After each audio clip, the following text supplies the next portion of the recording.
Dan berikutnya pemirsa kita akan simak agenda ekonomi yang menarik untuk kita cermati dari Amerika Serikat. Ada data soal inventory minyak mentah Amerika Serikat, kemudian juga ada pidato anggota FOMC Bostik dari Uni Eropa, ada pidato ECB Alderson, dan juga dari Jerman ada data soal neraca perdagangan, dan dari Taiwan indeks harga konsumen, dan dari India ada keputusan suku bunga, dan dari Indonesia ada penjualan retail.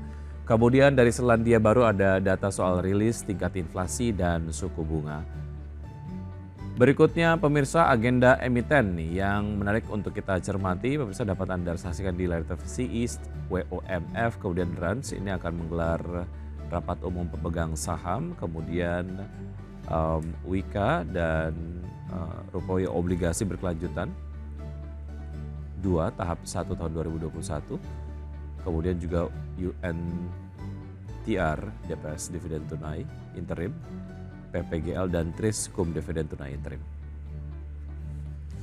Dan berikutnya kita akan simak pembukaan dari bursa-bursa utama Asia di pagi hari ini, pemirsa.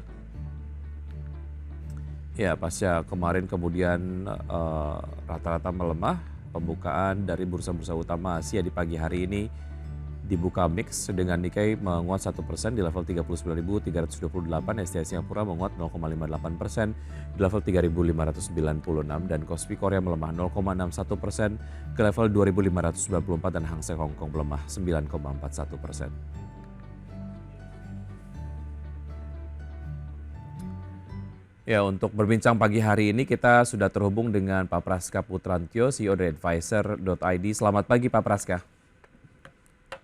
Ya, halo, selamat pagi, Mas Baik, Vicky. terima kasih sudah bergabung bersama kami di Market Bus, Pak Praska, sehat selalu.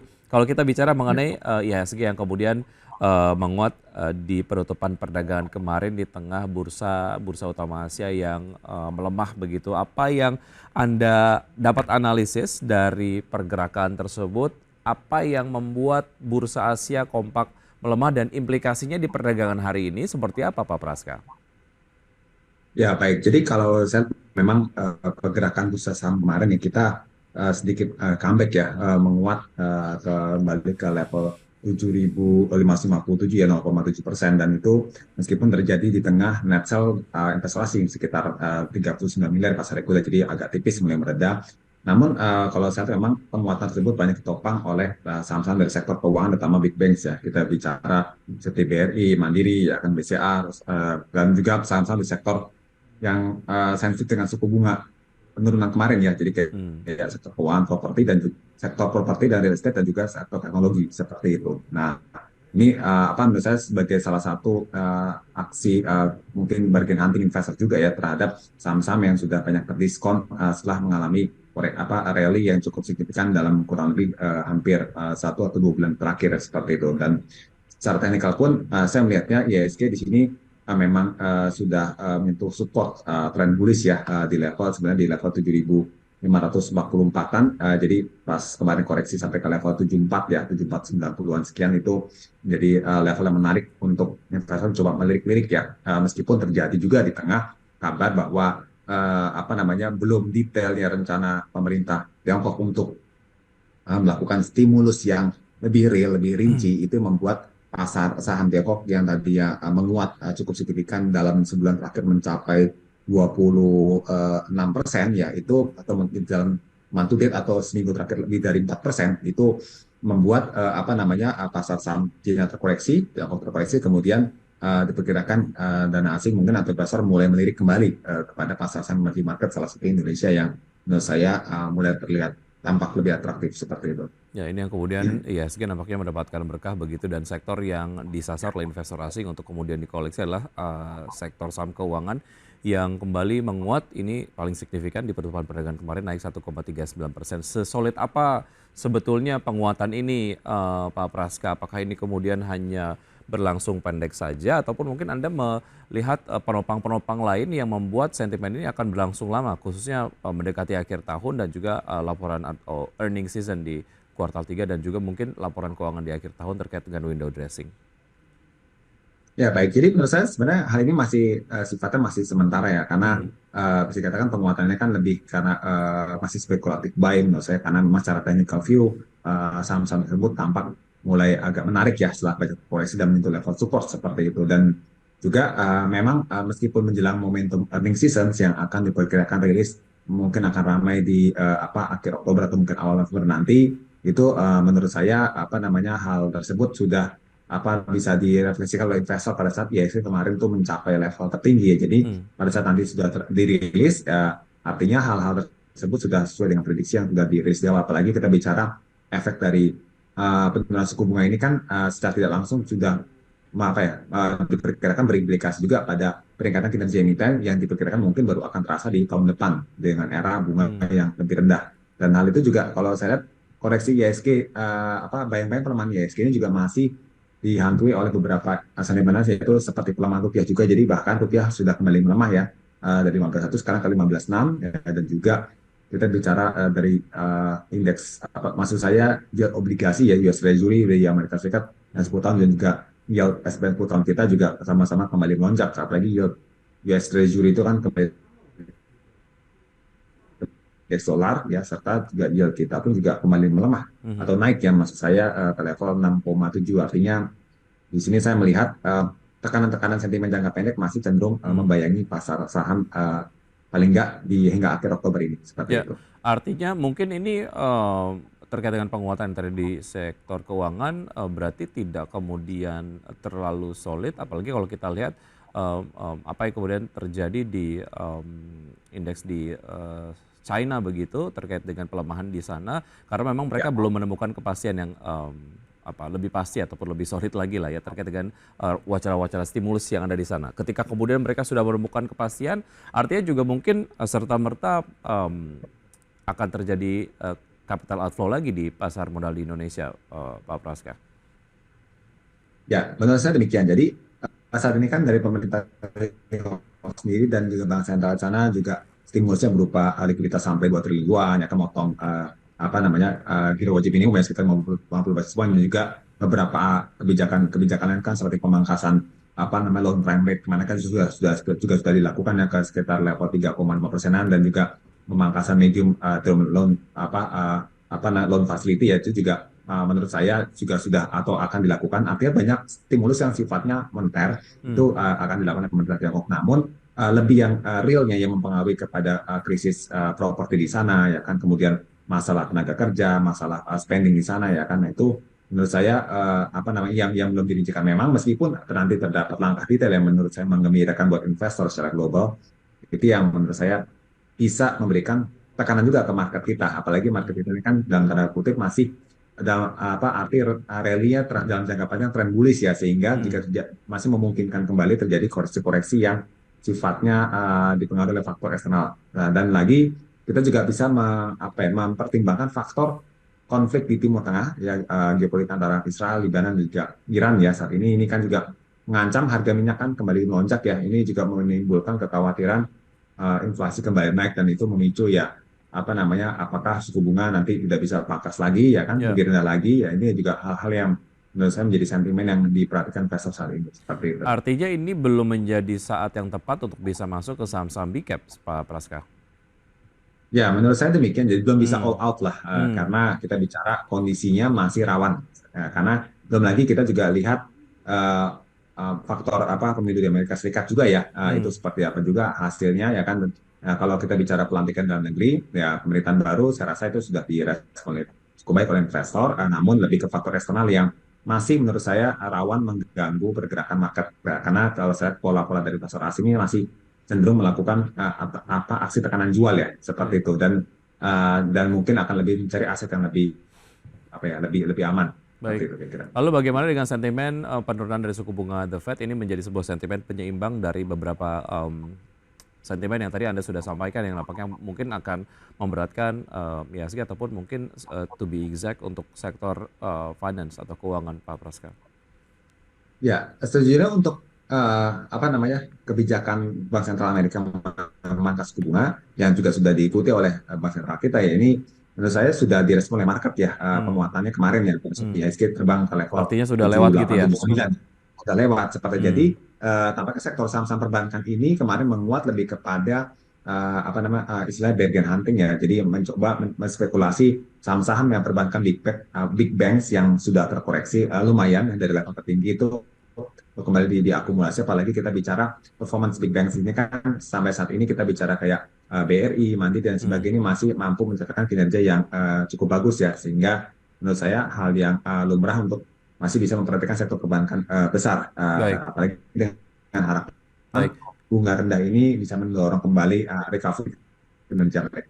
Oke, menarik saham BBRI naik 3,7% ke level 5.000. Pak Praska, bagaimana Anda melihat saham BBRI sebetulnya, khususnya bagi mereka yang kemudian melihat Bank BRI sebagai saham yang mereka akan koleksi dalam jangka waktu yang panjang begitu ya. Dan kalau kita lihat secara valuasi, kalaupun memang masuk di level 5.000, menurut Anda cukup murah atau enggak? Mungkin mengingat target price di BBRI sendiri at least sampai dengan pertengahan tahun 2025 nanti.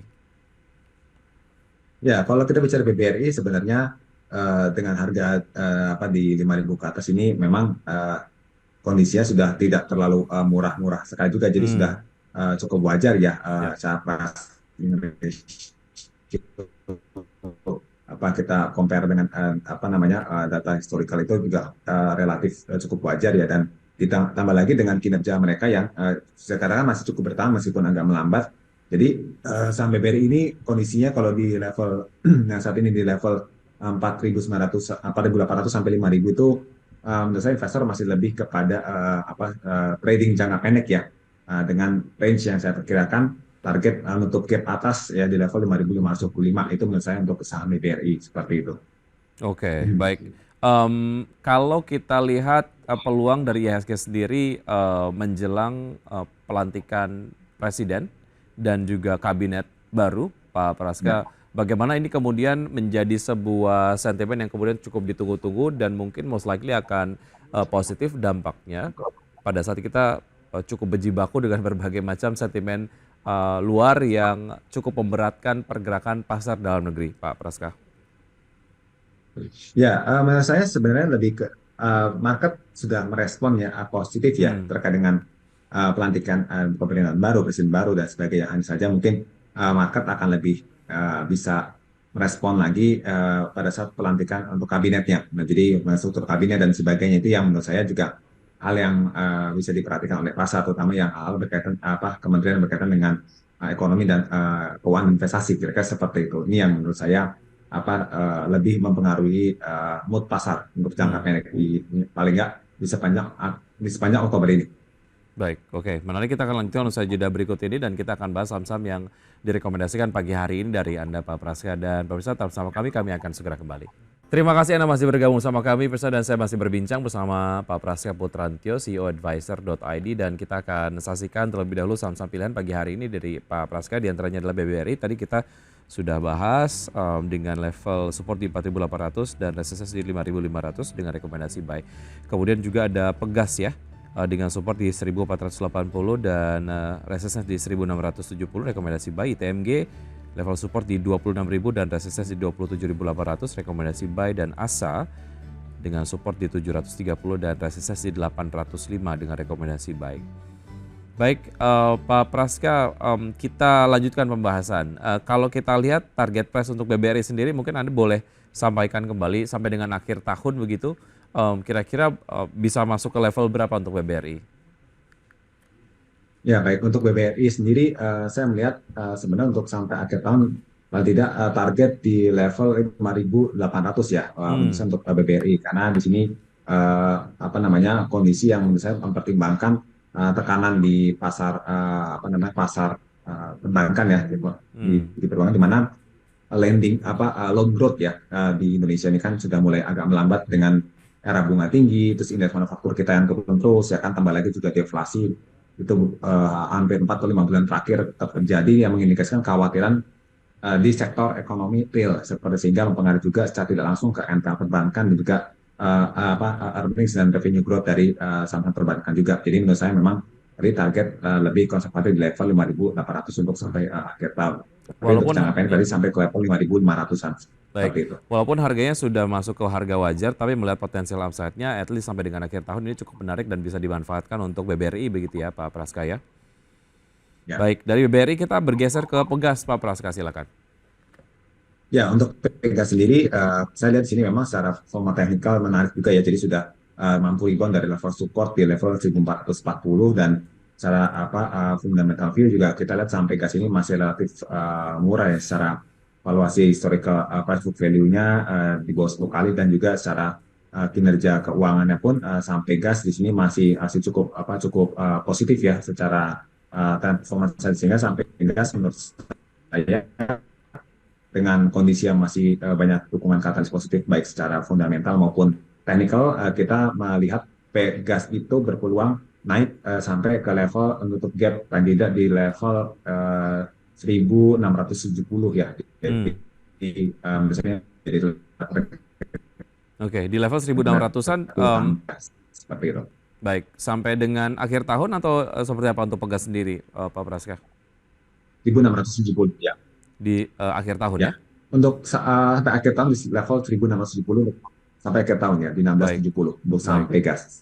Oke, dan kalau kita lihat pergerakan dari Pegas sendiri selama 1 bulan sudah menguat 2,37%, 1 minggu sudah menguat 4,86%. Walaupun pergerakannya cukup positif, ini kemudian dan harganya kemudian terus menguat, tapi secara level masuk yang Anda rekomendasikan ini masih tetap menarik dan melihat potensial upside-nya juga bisa dimanfaatkan. Dari Pegas kita ke ITMG, Pak Praska, silakan. Ya.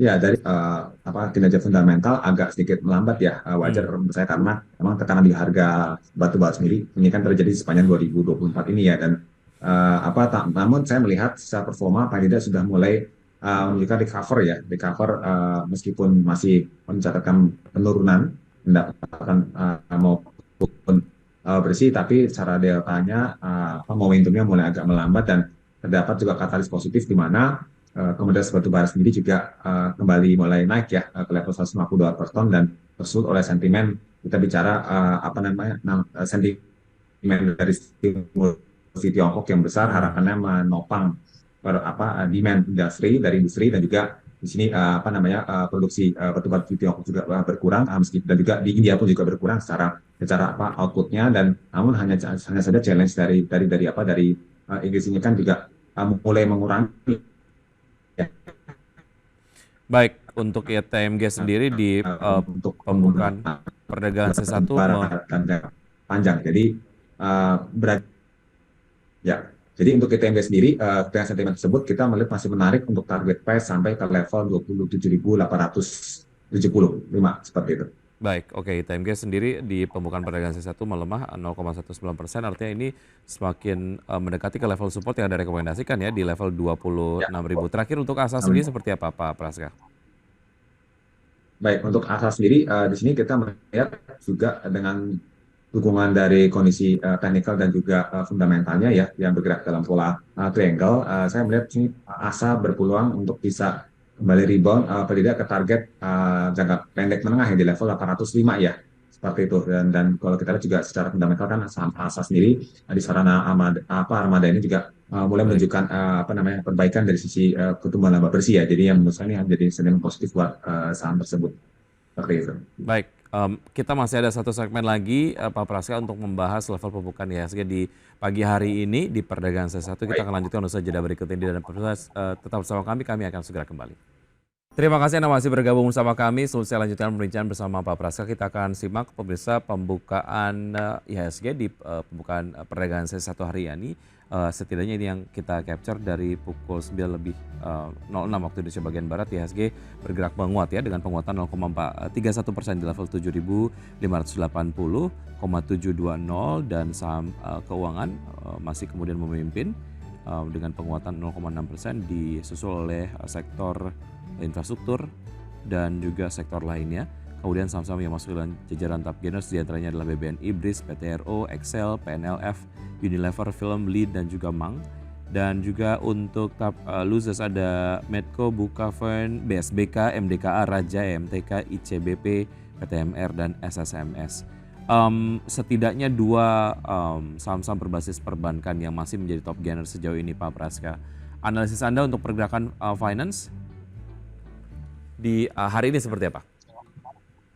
Ya untuk saham-saham sektor finance ya kita bicara tadi ada BBNI ya kemudian ada BBRI juga ini menurut saya masih masih berpeluang menunjukkan penguatan ya, karena kita lihat dari pola penguatan harga saham kemarin kan saham-saham dari yang tersebut cukup besar ya penguatannya, dan hari ini masih berpeluang lanjut lagi, dan pola apa namanya investor asing meskipun masih mencatatkan net sale, tapi bagi investor lokal saya melihat ini menjadi peluang menarik untuk kembali di koleksi, apalagi juga kalau sentimennya adalah di Tiongkok sendiri masih belum jelas kepastian stimulusnya, maka harusnya saham-saham yang sensitif dengan bunga rendah ini bisa menjadi apa ya, bisa terdorong untuk bisa kembali menguat seperti sentimen yang sudah terjadi sebelumnya, kira-kira seperti itu.